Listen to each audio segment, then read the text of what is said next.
to introduce our wise talker for today, Elad Mishan. Elad is the Chief Creative Officer at Firma Brands, a leading branding agency.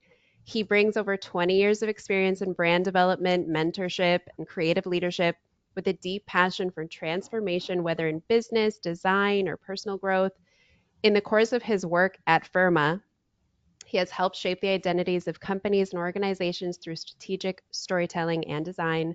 Elad also lectures in branding at the Holon Institute of Technology, sharing his insights with the next generation of designers. And outside of work, we just mentioned Elad hosts the Change Matters podcast, and he also channels his focus and creativity into his marathon training, which is pretty epic, and he's always striving to push boundaries in everything he does. So, welcome, Alad. I'm very much looking forward to this conversation. Thank you, Thank you Natalie. for It's a joining. pleasure. I'm looking forward too. Absolutely. And of course, I'm, as always, Natalie. I'm the content manager here at WiseStamp, and big props to WiseStamp for hosting these series of conversations. WiseTalk is a um, podcast, a visual podcast, a webinar on all things B2B marketing, whether that's SEO, whether that's using AI in your workflows, and for today, whether that's rebranding, which is a very exciting topic. So for today, we're going to go through the whys. Why should you consider a rebrand? Um, or why should you not consider a rebrand? The strategy behind a rebrand that's done well, the possible challenges to look out for in the rebranding process, and maybe we'll have time to touch upon the future of branding. So, jumping into it, rebrands obviously require a tremendous investment in time and in money. Also, depending on who it's coming from within the team, if that's the CEO, then clearly not as much negotiation has to go into the decision making process. But if it's coming from someone a bit lower down, even if it's the CMO, there has to be some uh, selling that has to be done for making the case for this process. So, when do you see that a company is ripe for a rebrand? When is it the right time to consider a rebrand? Well, I think basically there are a few signals on this for this that somehow appear, and when companies or organizations see these signals, I think it's a good sign. I think once your brand no longer reflects your evolved business strategy, that might be a case. I think when you feel that your messaging becomes generic or compared to your competition, I think sometimes companies feel they've outgrown their market and they need to shift to either new markets or change the market that they're working in. But usually, whenever there's a disconnection between how the customer perceives the brand and what's your desired entity, when there's kind of a gap between the two, I think that's a strong signal. And I must admit, if your team is having a hard time articulating what makes your company special in under 30 seconds, I think it means it's a time for a rebrand. Now, we'll talk about this later. A rebrand, of course, is not just changing your logo or creating a new website. It's a whole process that maybe we want to dive into as soon as you'll ask the next question, I guess. Yeah, definitely. We will get to that, but let's take a moment maybe to say, is there a way that you can tell that it's just not the right time for a rebrand? Are there like, yeah, go I think ahead. I think assuming your organization is having a very clear and precise perception, knows how to tell its story, and more than that, has a clear story that defines most of its activities, its products, its services, I guess it might not be a good idea to rebrand. A rebrand is something you do when you understand there's a problem. If there isn't a problem and your story is well told, there's no reason to go out and do this. Mm, that's really well said. I actually want to take a minute to launch a poll to everybody. I'd love to get a feel for whether you're in a branding journey right now within your company. This is for the audience. Are you planning a rebrand? Are you in the middle of a rebrand right now? Did you recently go through a rebrand? Are you on the fence and you're thinking about it? Maybe something we can share here will help you kind of tip over to make that decision or not. Or is a rebrand something that's really beyond you and you're just here to kind of learn with us? Um, while that's going, Elad, what's the biggest misconception, let's say, that enterprise leaders have when they are beginning the rebranding process?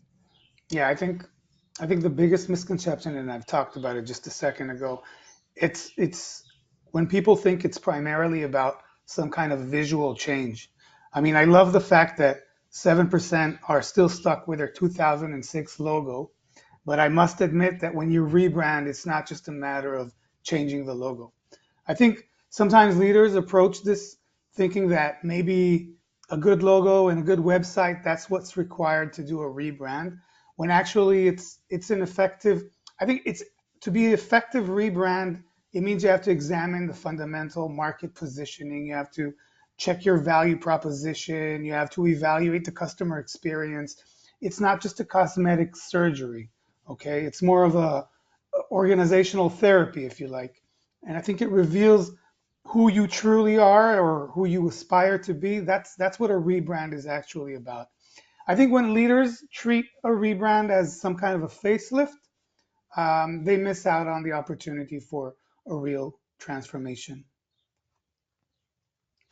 And that's an interesting point that you're making because let's say the rebrand with Walmart, which was a lot of people laughed about it because they felt like it was such a minor difference in a small shift of the blue that they changed their color palette to, or a slight like reworking of that yellow star that they have. So um, on one hand, someone looking from the outside, they see such a small difference in that refresh. I suppose it's more of a refresh rather than a rebrand. But what you're saying is, well, hang on, people are probably missing the whole underbelly of that glacier, which is a lot of messaging and thought that went behind those changes. And I that's think why you've, it seems like it was so minor. yeah, I think it's even more than that. It's about redefining the purpose of the company, redefining the purpose of the brand. By the way, Walmart's rebranding, we've met with, I think it was Collins who did, no, not Collins, sorry, Lippincott. They did the rebrand, and we met with them in one of their offices in Europe, um, just a short while after they did the rebrand, and we were actually given as a present the rebrand, the booklet that they produced following that rebrand. And once you see the book, you understand how large the process was or how wide it was ranging. It all started with the story and with the values that the Walmart brand is reflects, and the service that is required or the experience we wish to we wish our customers to have. It's a lot bigger than just changing the star or changing the palette, the color palette. And I think these things sometimes they occur and sometimes they have a really big impact, but they're just a way to tell a story. A rebrand is more about recrafting the story, and then part of the recrafting the story is recrafting the elements that tell the story. That's the visual language, but that's just an outcome. Hmm. So pivoting more to like planning and executing, um, and to a different company that was actually on the other spectrum of the rebrand, a lot more bombastic in the changes that they made, which was Jaguar. And this I read somewhere it costs about $40 million, their rebrand. It broke the internet sort of when they launched their 30-second video, and it got 1.5 million views and like 24,000 comments in less than a week. So I guess it's up for debate whether that was a success or not, because it definitely turned heads. On the other hand, there was a lot of negativity around it. Um, and well, let's say Tropicana and The Gap, those rebrands are examples where the audience just said no, like we're not having that. So rebrands flop as much as we invest into them. So uh, what separates that successful rebrand? Obviously, there will always be haters, but what makes a successful rebrand rather than a rebrand flop? Wow, that's the $1 million question, Yes. and we try to approach every project we do assuming it's going to be a success. But I think there might be a few reasons why a rebrand will not work. Um, First of all, I think if there's a gap between the real promise or the real value and the messaging or the story that we're trying to tell, then it's not going to work. The rebrand is not just a way of um, selling on something that doesn't exist. You can't put on a mask and try to be something else. The brand has to reflect what you do and who you are and what value you strive to give. So that's one way to fail a rebrand, is to try to promise something that you can't deliver or that doesn't fit your who you truly are, I guess. I think another way to flop a rebrand or flop any kind of branding is when you don't manage to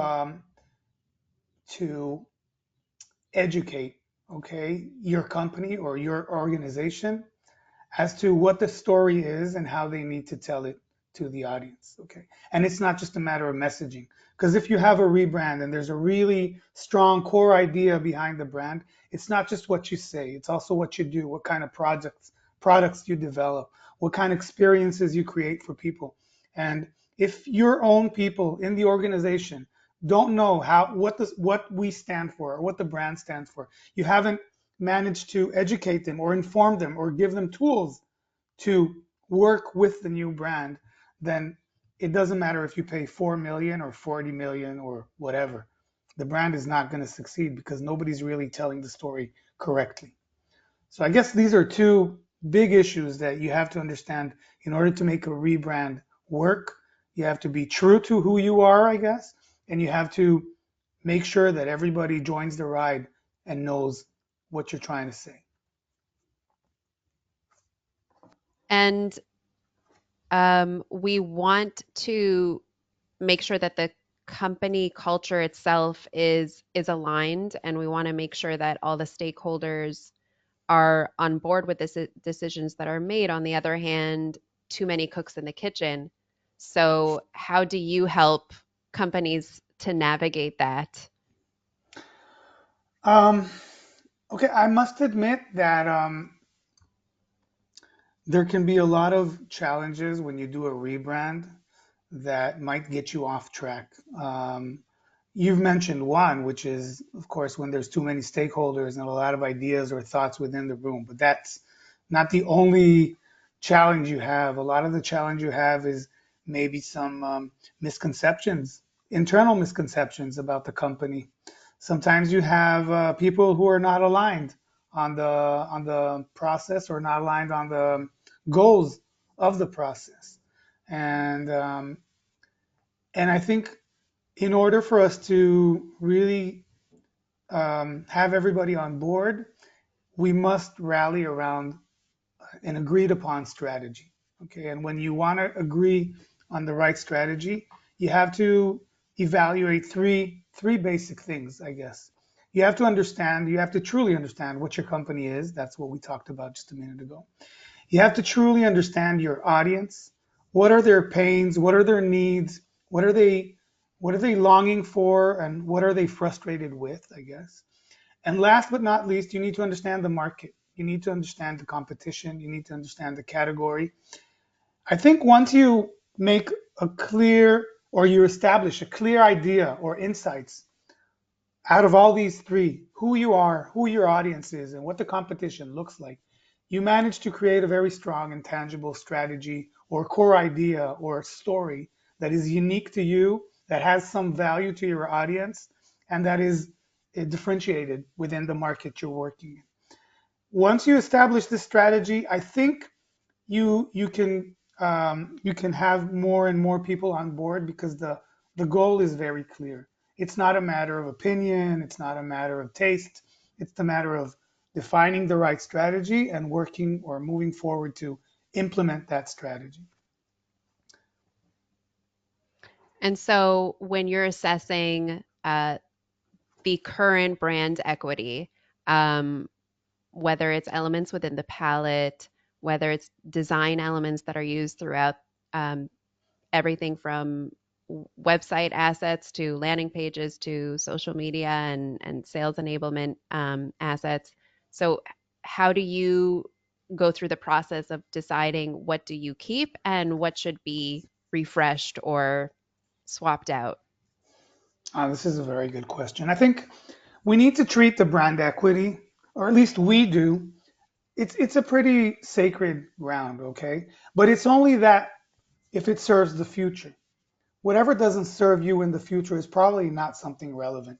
I think you have to do a very robust brand research. You need to understand what elements carry some kind of positive equity with your key stakeholders. Sometimes it's your name, sometimes it's your color, sometimes it's a tagline. These things you have to research and evaluate and understand which one of these has this positive equity. I think elements that authentically connect with your past, or you know what, maybe uh, elements that connect your past to the future. These are elements that maybe preserve. They deserve some kind of preservation. Everything else needs to be evaluated on how well it serves your strategic objectives, um, not how comfortable it feels, okay, or how much we're used to it. I think that's very important. Well said. I want to go over the poll quickly, the results of our poll. So the question again was, where's your company right now in its branding journey?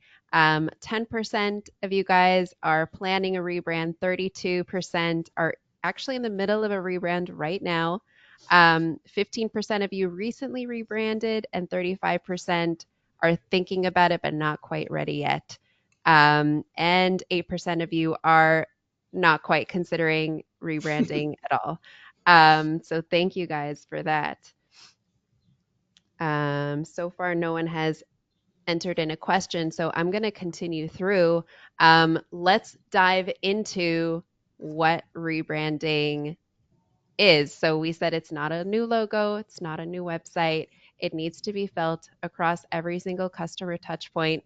Going back quickly to our first example of Walmart, it has over 10,000 physical locations and many online stores for every, I think, 19 of the countries that it services. So that brand refresh began this past October 2024. It's probably still underway.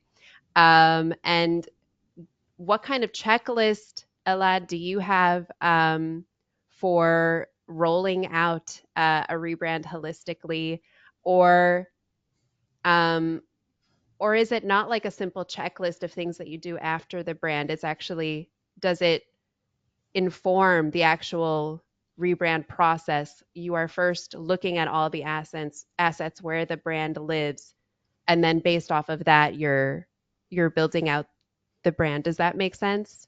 Um, it might make sense. It's not the way we work. I mean, Okay. we don't consider the way we don't consider how rolling out is going to look like, and that informs what we brand. We usually first we develop the brand again, do the strategic thinking before, and then develop the visual language or the messaging or the story. I think once we establish the brand, approaching this implementation phase is critical to make it succeed. And we have a pretty clear approach to this, okay? Though I must admit, sometimes reality kicks in and our approach needs to be adopted differently. But usually, when we get our way, then first of all, we map out the entire customer journey. And we need to understand this is a long journey. We need to understand all of the touch points. And we try to identify touch points, every touch point, all right, from awareness to advocacy. And then we create this prioritized implementation roadmap. Okay, it's based on both impact and also visibility. And we look at the high visibility touch points, and we launch them simultaneously. And we look at secondary touch points. We follow that maybe in more planned phases. So we're looking to achieve high impact in the beginning, in the most important touch points, the one that really change or help change the perception of the brand. And then we roll out the others according to the budget, according to the capabilities of the company, according to other restraints that might arise. I think the key, first of all, for rolling out this brand comprehensively is having a very robust brand guideline. It has to have practical examples of applications, and there has to be some kind of governance framework that empowers the teams, okay, and lets them work with the brand and create the brand, and rather than restrict them or not let them be as free or as autonomous as they need. And you need to remember, okay, that when it's done right, I mean, your brand doesn't just look different, okay? It feels different, and it's not just a matter of changing the touch points that people see. It's actually changing the touch point that people experience your brand, feel your brand, use your brand, live your brand. These are the places that really have a strong impact on people, and you need to put an emphasis on them. And are there some uh, overlooked elements, not, of course, with Firma clients, but let's say looking on the outside to other rebrands that you've seen, and you're seeing something that they completely missed the ball on with their rebrand, and you're like, how did they miss that? Or Yeah, definitely, definitely. I think you can divide this into two categories. Okay, they're general categories. One is all the operational details that shape maybe daily impressions. These are sometimes things that are overlooked and not really considered when rolling out the brand. And I think the other one goes back to the point I was telling before, and that's internal storytelling, or having the team buy into the story and know how to articulate it. I think on the operational side, the details I was talking about, there's a lot of overlooked elements, and it's usually the mundane touch points. All right, things like email signatures, of course, but not only email signatures. It can be proposal templates, customer service scripts, I don't know, invoices, or all kinds of automated notifications. I think these daily interactions, they sometimes communicate a lot more about your brand than your website, the thing you put a lot of money into. And sometimes companies overlook these small, mundane touch points, and they really miss out on a big opportunity to create this impact.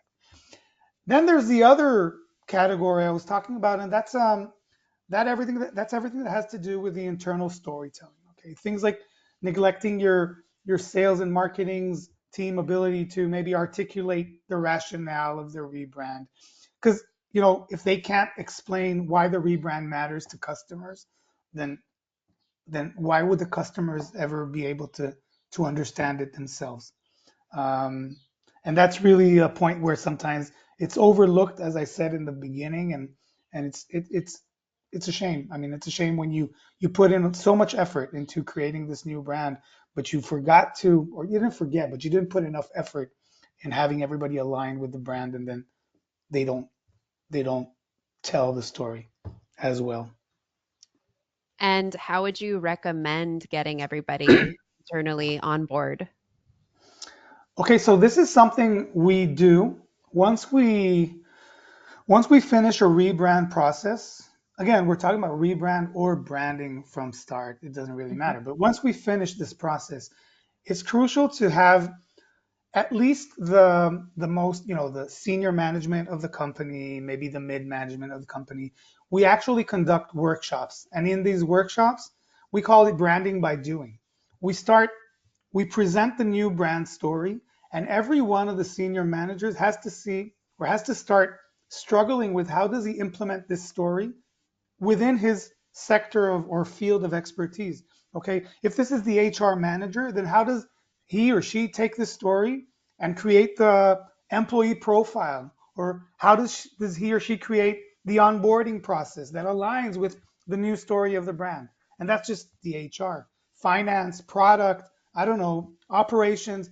Every one of these people has to start working with the brand idea, has to start working with this core idea to see how it can inform his decisions and affect the products he produces or the service he creates or the experience he's delivering. That's, I think, back to your question, that's a really strong way to have everybody aligned. But it's not just that. It's, I got this book from Walmart, and this is a book that I think every employee had once the brand was out. Every employee received this book. It's a small book, but it's a very strong and well told story. And I think once you read it from beginning to end, you really become, I don't know if in love with the brand, but you really understand what the brand stands for, and you really know how to find yourself within the brand, or how to bring yourself out according to whatever the brand believes in. At the end of the day, people buy from people, they don't buy from companies. So the more that your people can absorb your brand and bring it out to the world and create that touch point, whether it's bringing on new talent or whether it's bringing on new prospects or new partners, you only serve to gain from everybody being able to absorb that story. So, yeah, that makes a Definitely. lot of sense. And you've worked with a lot of large companies that went through a rebranding process. Can you maybe share, is there a particular rebranding story that stood out to you as one that was done particularly well or or that was unique? Um, well, actually, every rebrand is a story within itself, and I think this is the big benefit of what we do, because we really get to drill down or encompass ourselves in each time in a different story, each time in a new story, each time learn maybe a new category and dive into it and learn more about the people who use this thing, more about the market. And our company, it we have clients from across many categories, and this can be education, it can be fashion, it can be health, it can be finance, and I truly, I really tell you, every story is exciting for me. I think you were asking for specific cases where maybe they were standing out. I think there was one of our enterprise clients, and they were losing market share even though they had superior technology. Okay, um, and when we did this rebrand process, we found out their messaging was very technical, and it was actually, you were saying people are buying from people, and these messages, everything about technicality, it was alienating, okay, decision makers. So rather than just refreshing the visuals, we repositioned them around the human impact of their technology. It's not just about the technology itself. I think the rebrand simplified the story, humanized their voice, and it really created a strong emotional connection that they didn't have before. Um, and you can't allocate, or it's not that everything is because of the rebrand, but you could see in a very short time after how they reversed their market position and they increased their sales substantially. And of course, maybe there were other business decisions they took, but I think the rebrand really helped out on that. I think there was another case. It was a B2B company, um, business to business. If people don't know, it's a software company, and it's really grown, and it had a lot of acquisitions, and it resulted eventually in a very fragmented brand architecture. It had over 10 product names and visual systems, and they were struggling to hold everything together and try to work in each one of these brands. I think their customers didn't really understand the full scope of their offering, even though they became such a large company with so many different products. So we didn't just consolidate their logos, which might be a logical thing to do, but we actually used the rebrand to create this unified story, okay, that highlighted the integrated ecosystem approach. The rebrand maybe simplified their portfolio into three categories, very clearly defined solutions, okay, instead of tens of products. And we developed this consistent naming convention. It actually preserved the equity from the acquired brands, but it made the relationship a lot clearer between each one of the sub brands. I think the transformation went a lot beyond the marketing aspect. It actually restructured their sales approach, okay, because they're not selling tens of products. They're focusing on solutions or integrated solutions for clients. They reorganized their website around these customer problems, and their success teams also unified as a result of this. Um, I think within 2 quarters, maybe they saw tens of percentages of increase in multi-product deals, okay, and deals that have to do with a few products together. Because I think clients actually began experiencing a cohesive company rather than just a lot of disparate tools. So those are maybe two examples that really come to mind.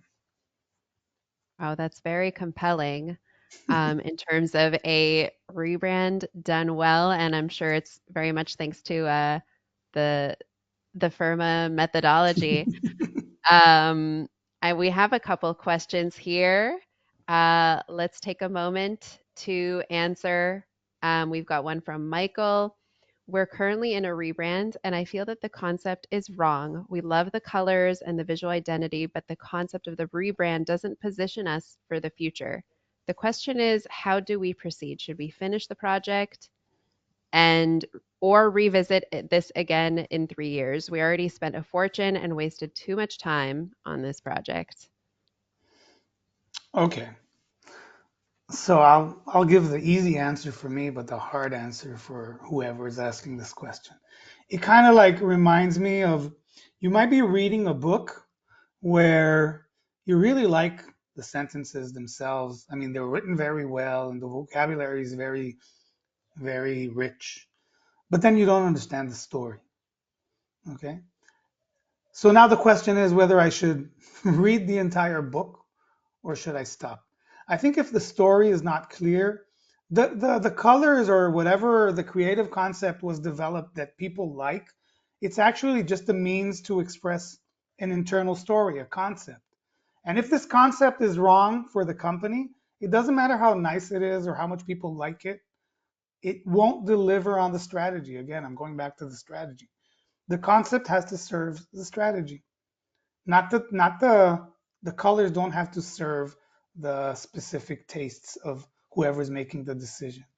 And it sounds to me like if people are not, the concept is not aligned with the company's goals or strategy, then I wouldn't really use, however beautiful it is, I wouldn't use it because it wouldn't serve you any moving forward.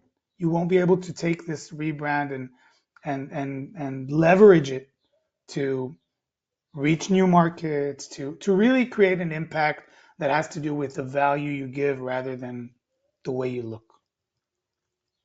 Sorry, it's a hard decision to make, but I think should be made. The earlier, the better. I think There's a it's sunk cost.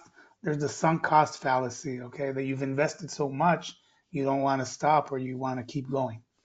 I think psychology tells us it's better to stop, rethink, do it again, do it right, and move forward. hmm, well said. We have another question, and that we'll take, and then maybe we'll move forward with our conversation. But can you explain your rebranding process and how to roll it out methodolic, me, methodically?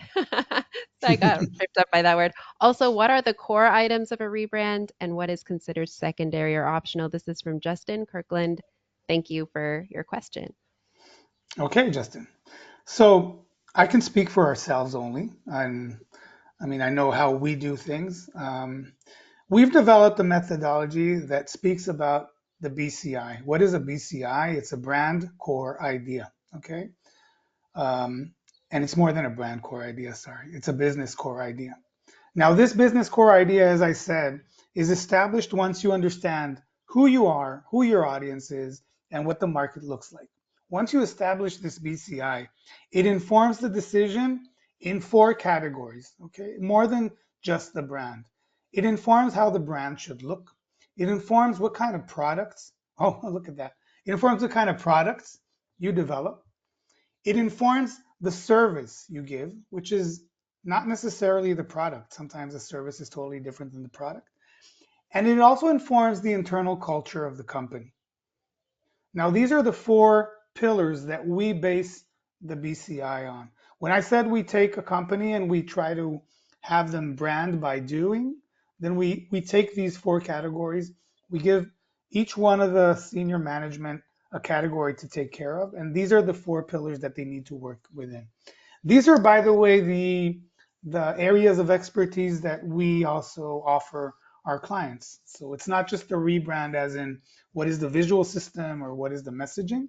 It's also what kind of products are aligned with the new strategy and what kind of products are not aligned.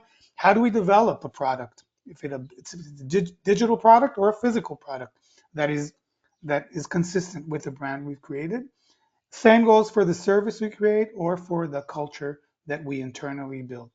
Um, so that's the methodology we work with, and that's how we roll out brands usually. So yeah, we have a strong foot in whatever it looks like, from email signatures up to websites, of course, and everything else.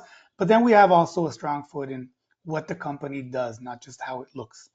Um, as for what kind of elements, right? There was a second part of the question. What kind of elements are Yeah, it was how do essential? you what is considered core and or primary and what's considered secondary? Okay, I think again, this is really, I think there isn't one definite answer. It really depends on the company. Some companies rely a lot on their website or their app, and some companies just don't even have a website, even though that's not really a possibility anymore. But the emphasis on what to brand and what are the touch points, this goes back to what I said before, the crucial touch points that have strong impact, that have a big awareness within our audiences. These are the ones that we should focus on and really deliver on the news story. Um, Without forgetting, of course, that a rebrand is something that you need to do holistically, meaning you can't neglect any other aspects of the rebrand. You need to make sure that the story is 360 degrees told the same coherent way. Okay, not just how it looks, but also how it sounds, how it feels. It has to feel the same. You were just talking about, companies that invest so much money in creating the rebrand. There was a brand here in Israel that it was a energy, like gas stations and stuff like that, and they did a really strong rebrand, and they really tried to change the perception of the brand, and it was working out not bad until one day I pulled in and I tried and I needed to fill the tank, and I witnessed this one of the employees really fighting with a customer and shouting on her at her and being really rude. Now it doesn't matter what you did in the advertisement. I think once I saw or witnessed that kind of thing, my perception of the brand is a lot worse than what they expect. And this goes back to aligning your employees, aligning everybody in the organization with the brand, with its values, with the service, the code of conduct, everything, in order for it to be holistic and 360 degrees. If one of the aspects doesn't work well, then the whole thing doesn't work well. When you look at a picture, if all the pixels are working well, then the picture looks good. But if some of the pixels are wrong, then the entire picture doesn't look good. Same goes for a brand. Well said. I want to take a minute to first of all, offer you guys a special offer for YStamp. And interestingly enough, it's not a coincidence that Firma is actually a partner of YStamp, a very solid partnership that we have A very between proud partner. Indeed. And the reason why this partnership works so well is because Firma Brands, you guys are able to offer a important solution for um, email signatures for your clients at such a pivotal time when they do want to make the most of those, as we said earlier, mundane touch points with their prospects, with potential partners, with current clients that a lot of times are overlooked. And yet we send a lot more company emails every single day than we make sales calls, for example. And so you're able to offer this solution that with a click of a button, everyone can get company email signatures that are on brand, that look great on every device. Um, and that's something that YStamp really excels in. And I'm happy to offer everybody here in the audience a discount as a token of our appreciation for joining. As usual, uh, this will be valid until Easter Monday, April the 21st, with discount code YStamp3, one word. It's valid for new customers only. So for up to 200 seats, you can get 15% off. And for over 200 seats, you get 20% off. And we're super excited to be offering this to you, especially those of you folks who are in the middle of your rebranding or you're about to start one. Email signatures for your entire team, being able to scale it at a moment's notice is a really important way of bringing your brand to life and being able to communicate it in that day to day, in the actual communications that create that reputation of your brand and form people's thoughts and feelings about your brand. So very happy to be presenting that to you guys today. So going back Natalie, to, can I yes, just jump in yeah, and for just sure. just add? First of all, we're a very proud partner, and we're very excited to be working with you guys. I want to add on this because people kind of miss sometimes out on the other values of this platform. It's not just about email signatures, standalone signatures, because once we adopted this system, it allowed for the email signature to be a very strong marketing tool too of other touch points. So be it our podcast that we launch, be it our events that we create, I must admit that the impact of people that the impact of these signatures with a small banner on the bottom is a lot stronger sometimes than any of these social platforms we use to try to get people on board. So it's not just how your email looks and feels, it's empowering it as a tool to do a lot more than just sign your mails. So I had to add that. Sorry. Well said. Thank you, Elad. um, so going to the risks, of a rebrand, and we have touched upon it. Um, there are hiccups that can occur. There are pitfalls. What do you think the CMO, the branding manager, the person who's spearheading a rebranding project, what should they be aware of with the risks of a rebrand? Um, I think you have to make sure the rebrand sticks, okay? And for this, you have to track, you have to measure. You can't work out in the dark and hope for the best. You have to measure these things. And of course, if you want to measure things, you have to set goals priorly. You have to understand what your goals are, what your rebrand process wishes to achieve. You have to set these goals in a very articulated very well. That way, when you roll out, you have to start and measure how things are actually working. Um, we help brands establish a very baseline metrics, okay, before we launch, and we do this across maybe three dimensions. There's the business performance, okay, how well are we gonna see the impact on the sales cycle length, on the conversion rates, maybe on pricing or whatever. Then there's also the brand perception, okay, the awareness, consideration, the preference we have. And last but not least is how the internal adoption, that's so crucial, as I've said before, how do employees understand and advocate for the brand? So these are metrics that we have to really establish from the beginning and start testing them out. We do this after 3 months, after 6 months, after a year. We check these things and we do, regular brand audits to ensure that the implementation is consistent, okay, across all the touch points we've talked about, and also to gather some qualitative feedback. You can't, as you say, there's sometimes glitches, reality kicks in, and through this process, we can actually gather the feedback and maybe correct course as we roll this thing out, and it's like a child that's born. It grows slowly and it becomes better, and you have to teach it sometimes how to do things. That's how we work with the brands we create. Um, One question that's always kind of nagging in the back of my mind is how can you measure brand perception? Oh, there's very there's a very detailed methodology to check for brand perception. There is awareness. We conduct two kinds of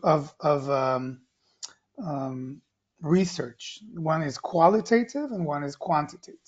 So either we have a big poll, asking hundreds or thousands of people a few questions, and through that understanding how aware are of the brand, what is the perception of the brand, what are the values that they immediately associate with the brand. This is something you really have to measure. So if I rolled out a brand and one of its values is, I don't know, I'll be generic. One of its values is innovative, okay? Mhm. If people don't consider this innovative after 3, 6, 1 year of rolling the brand, I guess I did something wrong because the branding was all about creating the perception of innovation. So this is something that you measure for. So that's the quantitative research. And then there's also qualitative research, which means you get a few people in a room, your exempt your I don't know your audience, but the example, like the best use case of your audience, you get them in a room and you start conducting a conversation and you drill down into really deep issues to understand, to ask these questions, to understand them deeper, to see what are the perceptions, what are the thoughts, what are the considerations, what are the pains, what are they meeting, how do they perceive me, don't they perceive me, or the market, or the competition. So you were asking about brand awareness. These are the ways that we measure the brand awareness. And by the way, it's not just about measuring it once. It's about measuring the same thing over time, because that's the only way you're going to see trends.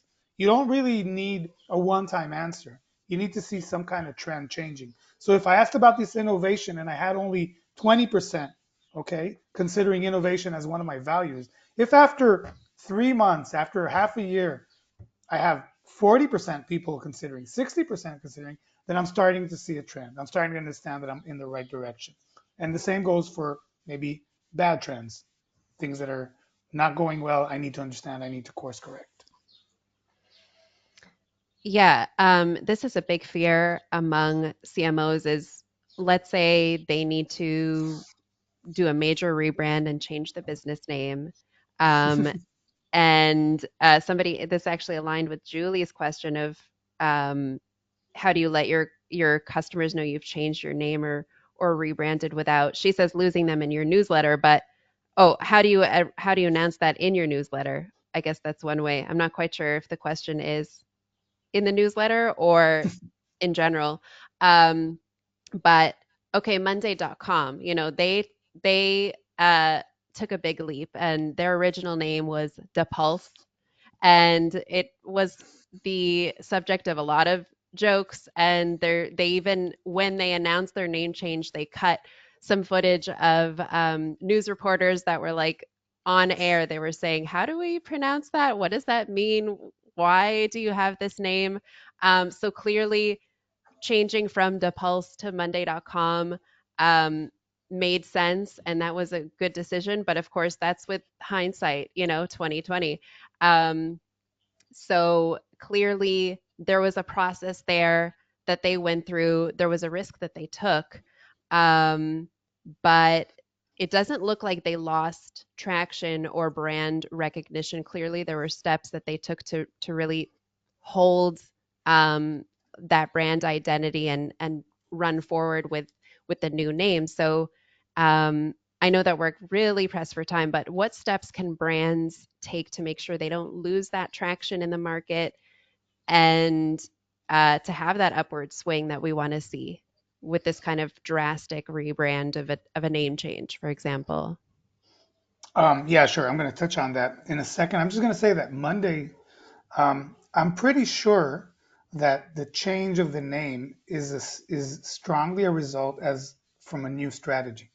Okay, so the reason they changed the name is not just because the Pulse wasn't working for them. I guess the Pulse wasn't telling the real story of what Monday is about, Mm. Monday.com. I think when you think about a company that the name of the company is Monday.com, it tells a lot about the attitude of the company. It says a lot about their approach to work, to life, to anything.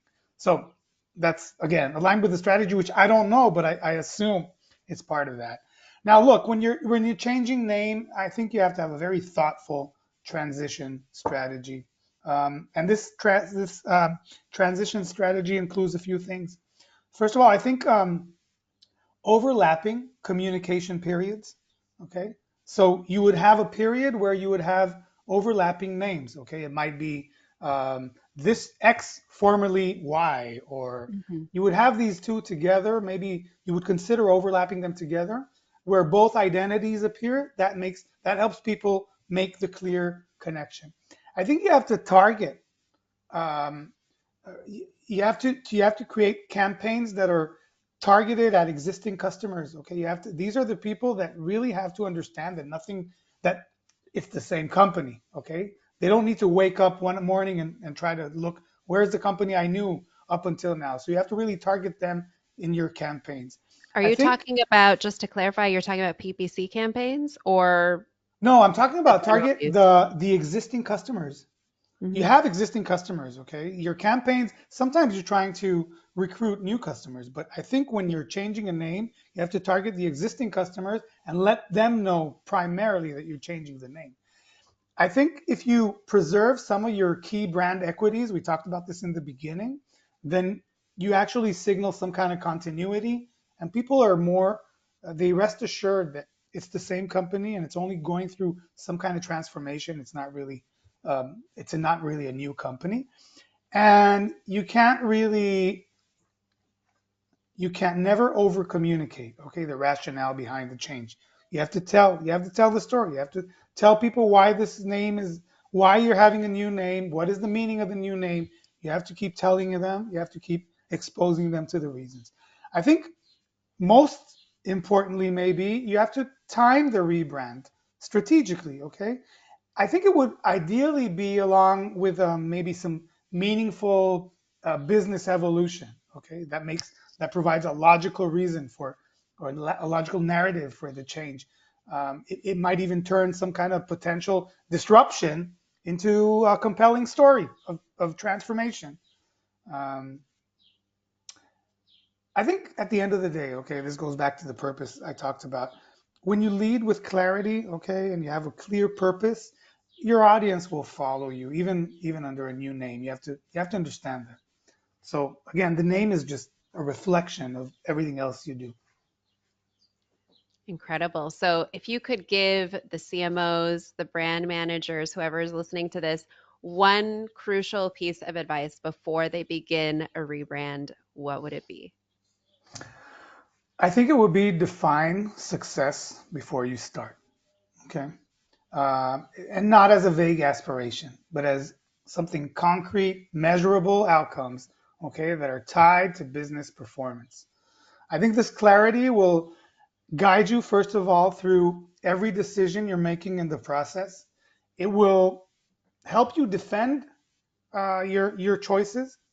Um, I mean, when you're confronting some skeptical stakeholders, I think it will justify the investment you're putting into the brand if you really define the success before you start. And ultimately, I think it will determine whether your rebrand was worth it. Going back to measuring and trying to see if what you aim for is actually working. I think without this definition, you risk maybe creating something new, but it's not necessarily something better. Um, and I think you need to define what does better mean. You have to define it, you have to measure it, you have to chase it, and you have to build for it. Well said. Thank you so much, Elad. We have a few questions here in the questions area, but we have run out of time. So, what I'll do is don't worry, everybody. I'm going to send these questions over to Elad. We'll see what's the best way to get these questions answered, if that's via email, answering these publicly to everybody, or maybe that'll be through the WiseStamp LinkedIn page. So please keep tabs on both of those to, first of all, definitely look out for information on next month's webinar. All the details there are still to be finalized, but that will be announced very shortly.